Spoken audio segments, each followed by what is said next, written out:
Hi, I'm Thomas Dooley, and you're watching Ion Entertainment.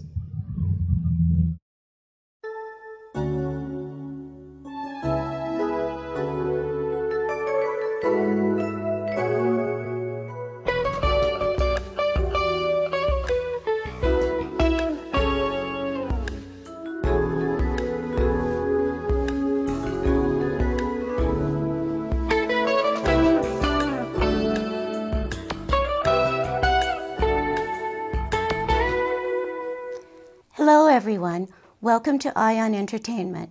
I'm Dooley and we're honored to have as our special guest today Thomas Dooley, the international soccer superstar. And interviewing Thomas today will be Brandon McNeil, who belongs to Thomas's OC Kings soccer organization. Hi, I'm Brandon McNeil and I'm here with Thomas Dooley. Thomas, how are you today? Excellent, thank you, Brandon. I'm very happy to be here. I'm happy to have you here, that's for sure. Thank you. So can you just start off by telling me a little bit of where you grew up and what your childhood was like? Grew up in Germany, where soccer is king, where soccer is the biggest thing in the world. It's kind of American football here in America. Just soccer over there is like 12 months. And I grew up in little village, 1,500 people in southwest part of Germany. Mm-hmm. My dad was American, my mom was German, so I had this goal, of course, playing soccer one day. And when I came up to 17 years old, I found the switch to change my life. And I was pushing myself a little bit to the limit, and I got step by step, I got in this situation that I got to do my hobby, bring my hobby to my job. Wow, I'm sure that's what everyone wishes to do. You said you had a switch when you said you're about 17 years old. What was that switch? It was right before, let's say, I started my apprenticeship in a company, blue-collar company, working 8 hours a day, and I had a person came over to me and asked me, "Are you happy with your life?" And I said, "You know what? Actually, not really. I'm playing in the worst league right now, in the 11th division, training once a week, hanging out on the weekends, a couple of beers, a couple of cigarettes with the friends, and then nothing else. So working 8 hours a day."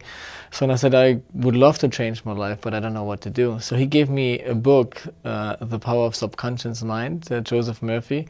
He said, read this book and then you will see what's happening. So we have a discussion about the book and everything else. So I read the book. A week later I came over and we talked a little bit, and this book actually changed it, because I figured out that you have to have a plan in your life. You have to have a goal.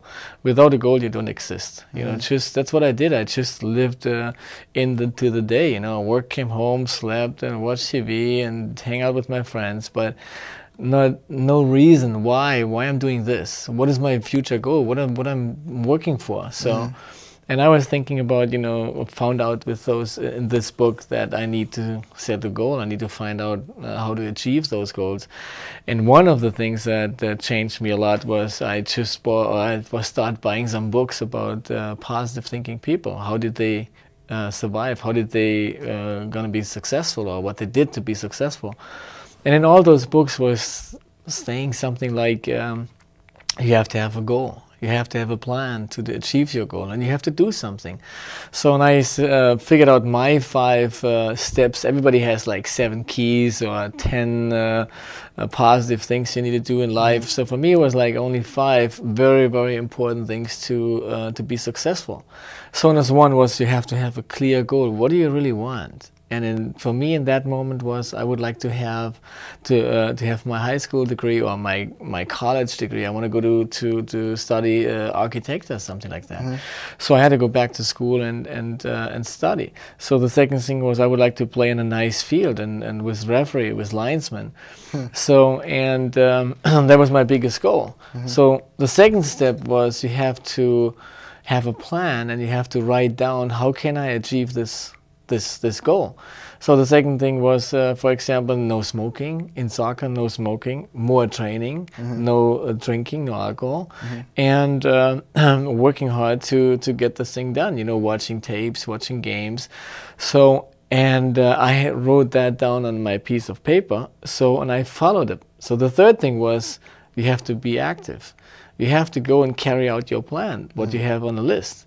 So if you're sitting at home and watching TV and should be actually on the training field, or you smoke a cigarette and have your beer and just watching TV and video or whatever, you can't achieve your goal. So you have to do what is on your list. So the fourth thing was that you have to believe what is on your list. If you go step by step on the list and be active and carry out this plan, you will achieve it. And the last one, the fifth one, is dream from it. You have to see yourself in that position, in that goal. So for me, was playing in this level. Later on, was it like in playing in a second division team? So I watched games and I saw myself playing down there. So and that was kind of from when I was 17. That changed my life totally. So and I'm very, very happy with that. Hi, I'm Brandon McNeil for Ion Entertainment, and we're here at the Home Depot Center where we're witnessing the beginning of a new sport, soccer tennis. 3 players on 3 players. They can bounce twice on each side, and this event is sponsored by Thomas Dooley. He's getting players from all around the world. It's really exciting. Former footballers from everywhere coming around, playing some soccer and having a great time. And we're going to interview some of those people today, so you should stick around. We're here with John O'Brien, former national team player. So how does soccer tennis help you train for the game and that kind of stuff? Oh, it's great, man. We use a lot of different skills, Off the serve, first of all, I think that's the hardest part. You got to try to control it. You have 2 touches, so that's real important. Anytime you're playing, you got to try to bring the ball down when it comes to. So that, and then you got a lot of heading and little touches. It's really good for your skills. Do you think that it's a good sport to get up off the ground and start, maybe for youth to start playing and stuff like that? Oh, I think that'd be great. I mean, I'd love to play. You say youth, but I mean, I'd love to play just weekends or whatever, do this stuff. Yeah, it's good fun. It does, like, it seems like you guys are kind of trying to push that. It's good for people to learn how to play soccer better.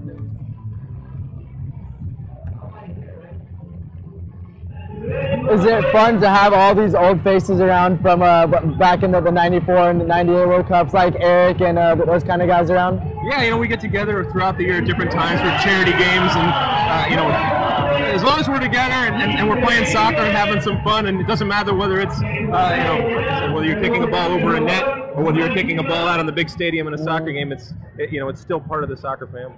Now we're talking about that big stadium and all the fundamentals and stuff about soccer. How important is this game for those fundamentals?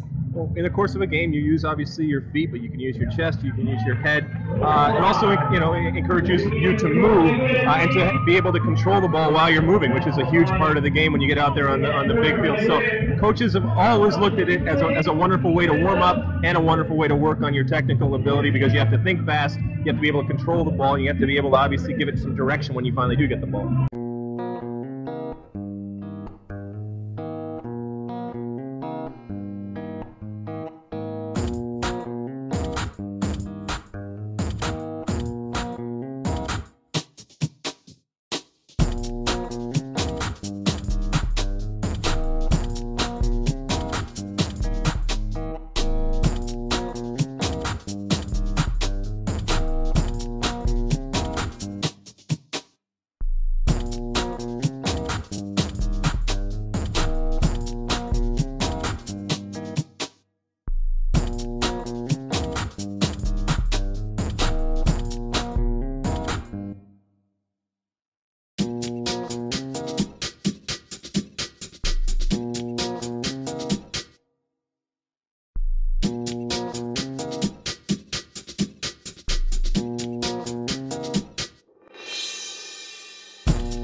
It helps you develop all the little skills, all the little things, the little touches that you're too afraid to try in real games.